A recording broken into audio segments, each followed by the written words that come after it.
আচ্ছা চোৱা তোমালোকে এইকেইটা দৰকাৰী অলপ ক'ৰ পৰা কি আহিব মই কৈ দিছোঁ পেজ নম্বৰ 201 ৰ যিকেইটা খালী ঠাই আছে খালী ঠাই গোটেইকেইটা চাবা তাৰপৰা MCQ এটা আহিব গোটেইকেইটা চাই যাবা আৰু 1 মাৰ্কছ এটা পাবা তাৰ ভিতৰত ইয়াত গোটেইকেইটা বৃত্তৰ যিমান উপপাদ্য আছে গোটেইকেইটা উপপাদ্য কৈছোঁ 10.1 10.2 10.3 10.4 10.6 10.7 10.8 10.11 অল উপপাদ্য ইয়াত কেইটা আৰু আছিলে 1 2 3 4 5 6 7 8 আঠটা উপপাদ্য দিছিলোঁ আৰু দুটা কৰাইছিলোঁ টোটেল 10টা উপপাদ্য কৈছিলোঁ তাৰ ভিতৰত 10টাৰ ভিতৰত মই কেইটা শিকিব দিছোঁ চাৰিটা মিনিমাম শিকিব লাগিব বুজি পাইছা না 10.11 টো যোৱাবাৰ আহি গৈছে এইবাৰ নাহে এইবাৰ কোনটো আহিব জানা নাই লিখিবা এইবাৰ আহিব 10.8 টো আহিব বা 10.8 আহিব নহলে 10.6 আৰু কি আহিব 10.7 যদি নাম পুছো কবা আহিব এইটো ইয়াৰ পৰা উপপাদ্য আহিব একদম নিশ্চিত থাকা ইয়াৰ পৰা কি আহিব উপপাদ্য হ্যাঁ তাৰ পিছত পেজ নম্বৰ 209 ৰ 4 নম্বৰ অংকটো চাই যাবা আৰু পেজ নম্বৰ 215 ৰ এইকেইটা অংক কৰাইছো নহয় এইকেইটা অংক চাই যাবা এইটা এক নম্বৰটো চাবা হয়নে না একটো চাবা আৰু কেই নম্বৰটো চাবা 12 এক আৰু 12 চাবা এই দুটাৰ মাজৰ পৰা এটা দিবই ঠিক আছে কোনটা আহিছে পেজ নম্বৰ 232 উদাহৰণ 1 আৰু উদাহৰণ 3 এই দুটা চাই যাবা কি কয় হিৰোৰ সূত্ৰ তাৰ অংকখিনি পাৰাবা হলো চাই যাবা তাৰ পিছত পেজ নম্বৰ 234 4 5 6 7 8 একে চাই যাব লাগে বিশেষকৈ 4 টো আহিব পৰীক্ষা 5 টো চাই যাবা একটা চাই যাবা হ্যাঁ পেজ নম্বৰ 238 ৰ 1 আৰু 2 আহিব একদম কমন 1 আৰু 2 ইম্পৰ্টেন্ট মোস্ট ইম্পৰ্টেন্ট হ্যাঁ পেজ নম্বৰ पर চাই যাবা পেজ নম্বৰ 238 1 আৰু 2 ইম্পৰ্টেন্ট 4 নম্বৰ অংকটো খুবই দৰকাৰী এটো আহে 5 নম্বৰটো দৰকাৰী এটো আহে সবে দৰকাৰী হ্যাঁ 1 2 4 5 তিনিটো দৰকাৰী নহয় কিন্তু নিদিয়ে কেতিয়াও 1 আহিব 2 আহিব পাৰে 4 আহিব পাৰে 5 আহিব পাৰে 4টা অংকৰ পৰা এটা অংক দিব তোমালোকে 4টা অংক চাই যাবা ভালকে হ'ব ইয়াৰ ভিতৰত 4 5 6 7 8 পাঁচটা অংক চাই যাবা এটা পাবা উদাহৰণ 1 আৰু 3 চাই যাব পাৰা ইয়াৰ পৰা আহিব তো এইকেইটা অংকৰ ভিতৰতে পৰীক্ষাত আহিব আৰু এটা অংকৰ লগত আনটো লিংক আছে মানে এটা পাৰ্ট আনটো কি হ'ব পাৰা যায় তো তোমালোকে যদি চোৱা মই ভাবো নোৱাৰা প্ৰশ্ন উঠে ঠিক আছে তো এইখিনি মই মুছি দিছো পিছৰ পেজখিনি মই লিখি আছো চাই যাবা ঠিক আছে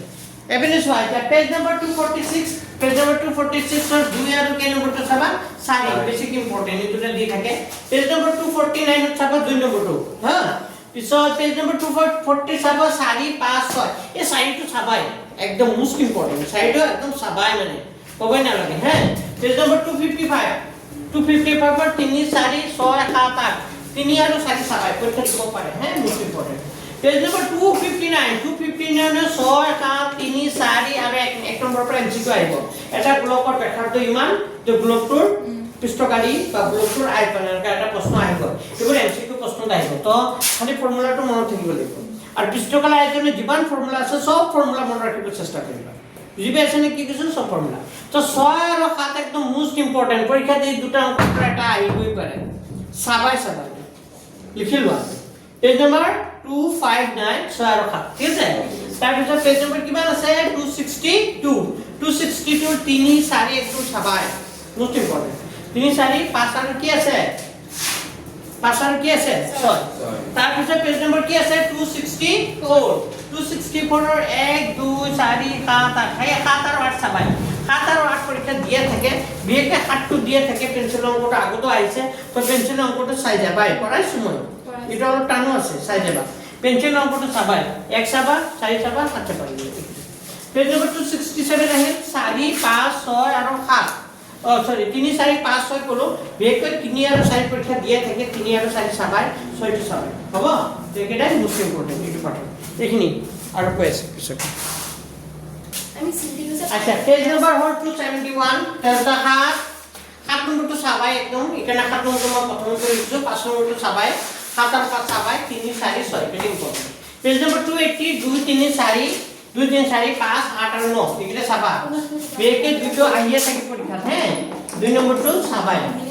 পেজ নম্বৰ 295 ৰ 3 আৰু 5 চাবা 3 টো আইয়া থাকে পৰীক্ষা 3 আহিব 5 টো আহিব পাৰে 3 আৰু 5 দুটো ইম্পৰ্টেন্ট পেজ নম্বৰ 297 8 আৰু 9 টো চাবা 8 আৰু 9 টো আহিছিলে যোৱাবাৰ আগৰ পৰা আহিছিলে তো চাবা পেজ নম্বৰ 306 1 চাবা 2 চাবা 3 চাবা পেজ নম্বৰ 321 1 2 4 চাবা আৰু পেজ নম্বৰ 322 7 আৰু 6 চাবাই ঠিক আছে তো একেটাই বেছিকে ইম্পৰ্টেণ্ট এইখিনি চাবা তাৰ ভিতৰত আৰু বেছি চাব পাৰো তো ভাল কথা কিন্তু একেটা তোমালোকে চাব লাগিব তো এইখিনি চাই গলেহে